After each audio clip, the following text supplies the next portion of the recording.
Halo guys, perkenalkan namaku Hanan Fauziah Al-Ulia. Aku mahasiswi dari program studi Pendidikan Bahasa dan Sastra Indonesia STKIP PGRI Ponorogo. Jadi pada kali ini aku akan membacakan sebuah cerpen yang berjudul 2025 karya Putu Wijaya untuk memenuhi tugas mata kuliah penulisan kreatif sastra. Jadi untuk itu teman-teman simak sampai akhir ya. 2025 karya Putu Wijaya. Pameran foto Buleleng Tempo dulu menunjukkan di zaman kolonial pun kehidupan agama sudah dibarengi toleransi yang tinggi. Lihat barisan tokoh Hindu dan Muslim menyambut Gubernur Jenderal di Jongi, tampak tokoh Cina, Arab, dan India. Lihat bagaimana suasana pengabenan keluarga raja tahun 1894. Dapat melihat keadaan pura, tempat mandi, dan pelabuhan Pabean. Semuanya untuk membangkitkan kebanggaan generasi muda pada masa lalu agar memelihara warisan budaya sambil menggalakkan pariwisata pahlawan devisa. Amat termenung. Ami mengintip koran yang dibaca bapaknya. Kenapa, Pak? Amat menghela napas. 200 tahun lagi setelah hari ini, jadi pada tahun 2210, pasti juga akan ada pameran tempo dulu yang lain tentang hidup kita hari ini. Apa ya yang akan mereka tulis?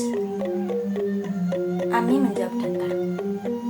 Bali tempo dulu, subak-subak di wilayah Tabanan sudah mulai keropos. Bukit-bukit sudah mulai dibeli oleh orang-orang kaya dan pejabat dari Jakarta. Pantai sudah mulai direbut oleh hotel-hotel bintang 5 untuk menjamu turis. Orang-orang Bali tidak suka lagi menjadi petani. Mereka lebih senang naik motor jadi guide, pegawai toko swalayan, karyawan hotel, atau membuka art shop.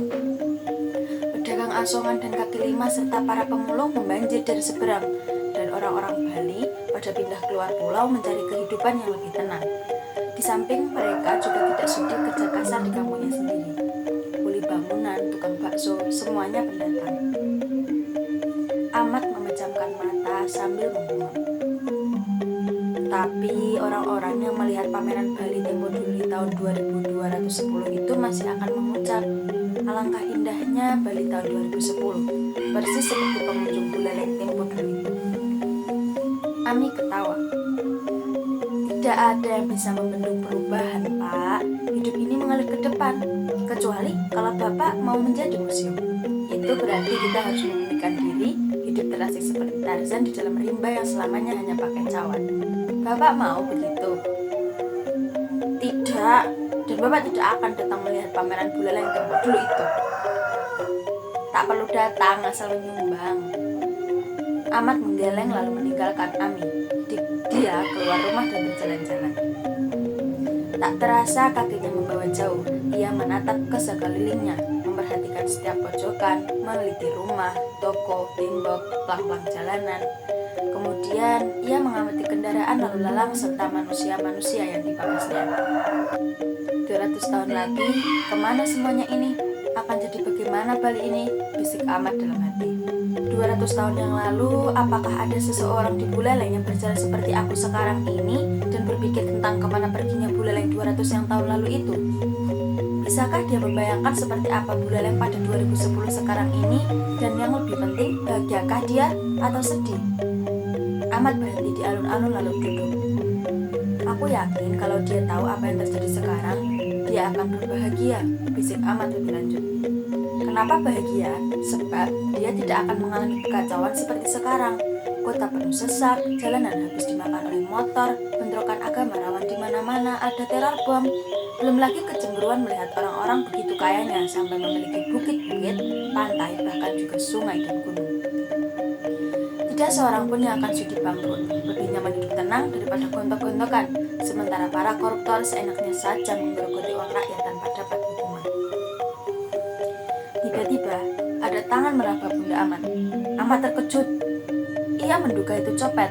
Langsung ia berontak dan pasang kuda-kuda, tapi lebih cepat lagi, popor senjata menimpa kepalanya. Amat terjerembab.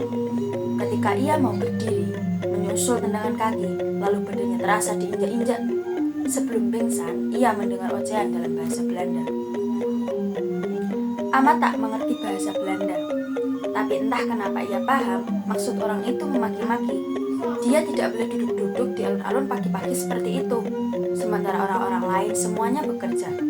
Di samping itu, alun-alun memang bukan tempat para inlander karena itu milik tuan-tuan.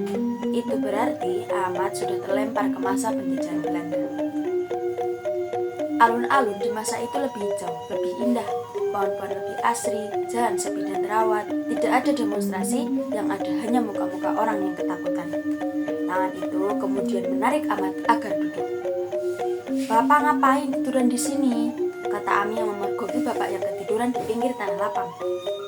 Ahmad tersenyum pahit. "Aku terlempar ke tembok dulu gara-gara pameran itu, Ami." "Gara-gara pameran?" "Ah, kalau mau tidur di rumah saja. Ami mau berangkat sekarang ke Buleleng. Mau ikut tidak?" "Mau nonton pameran?" "Bukan nonton, Ami kan panitia." Ahmad tersenyum sinis. Meskipun tempo dulu itu tenang dan asri, tapi bapak lebih senang dengan hidup sekarang ini. Memang banyak polusi dan korupsi, tapi di mana-mana kan begitu. Bapak lebih senang hidup di negeri yang kau sesali ini, tetapi merdeka dan bebas, daripada hidup tenang dan tenteram, tetapi budak kolonial. Di bulan Agustus ini mestinya dibuka pameran betapa indahnya kemerdekaan, bukan betapa nyamannya hidup di zaman penjajahan. Ami tercengang, tapi dia tidak ingin berdebat. Dia hanya ingin menyampaikan undangan, lalu dia mengulurkan surat itu. "Ini tadi baru saja datang. Ibu minta dibuka karena ada tulisan penting di depannya. Ada teman bapak di Buleleng mengundang bapak untuk datang melihat pameran." Tak menunggu jawaban lagi, Ami naik ke motornya dan pergi. Ahmad membuka amplop itu dan membaca. "Saudara Ahmad, pameran Tempo dulu ini akan mengajak kita melihat setelah lebih dari setengah abad merdeka. Apa sebenarnya yang sudah kita capai, apa yang sudah hilang, apa yang kita miliki sebagai gantinya, dan apa yang dapat kita upayakan ke depan. Generasi muda, jangan hanya membuat perbandingan dengan apa yang ada di etalase-etalase negeri lain, yang hanya akan membuat mereka menyesal pada keadaannya sekarang. Tapi, menyaksikan sendiri betapa besarnya perubahan yang sudah terjadi. Ke masa depan, perubahan itu akan semakin cepat dan semakin besar lagi, sehingga mereka sadar tidak ada waktu lagi untuk bermalas-malas. Siapa yang malas akan diulas.